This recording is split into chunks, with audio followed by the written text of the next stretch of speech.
Good morning, everybody. Mike Vacchi, Princetontrader.com, here with your Tuesday morning pre-market webcast. All right, so May the 1st. Yesterday was a really solid day, wrapping up solid month in the room. Did about 420-something handles. We did 18 yesterday to finish it off, but I think of things in terms of weeks. So it was a nice start to the week. We discussed yesterday the need for the bulls to convert 77 to 83. If they could, then it opened up a move to the upper band.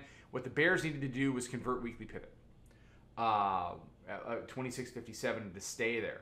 They did a pretty good job yesterday of breaking it and then holding it in the overnight, as well as the daily mid band coming in right around 26.60 today. So here's your weekly pivot, daily pivot. This is all it has to hold. So it broke late in the day. They were able to hold it in the Globex. You want to see them continue to progress, hold 57. They can try to get back down in and towards last week's low down at 26.11.25. If they can continue to produce lower highs and lower lows, things like the hourly mid-band are going to be a great help. You can see it tested there. If it continues to want to be resistance, that's going to open the door to lower lows. What we did yesterday is going to be pretty similar to what we do today.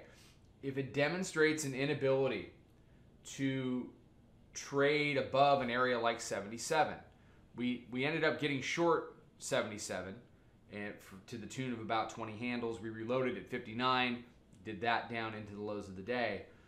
To the extent it gets up into the key area today being 57, Globex high is 53.75. So any test of 53 to 57 where the bulls are demonstrating an inability to follow through, okay? And don't forget, you got your daily mid-band coming in just above at 60.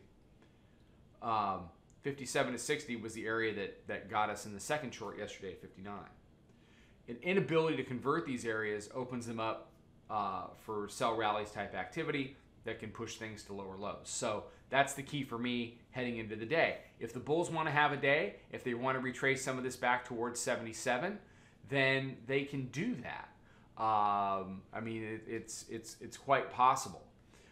The other area that we have to look at today for a potential touch is the new monthly pivot, which comes in. New monthly pivot comes in right around 26.3867, not far from here. Okay.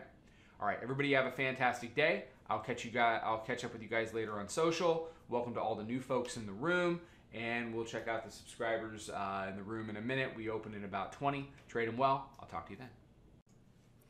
Follow us over on Twitter, Instagram, and Snapchat at Princeton Trader. Check us out on Facebook and join us for a free trial at www.princetontrader.com. Trade them well.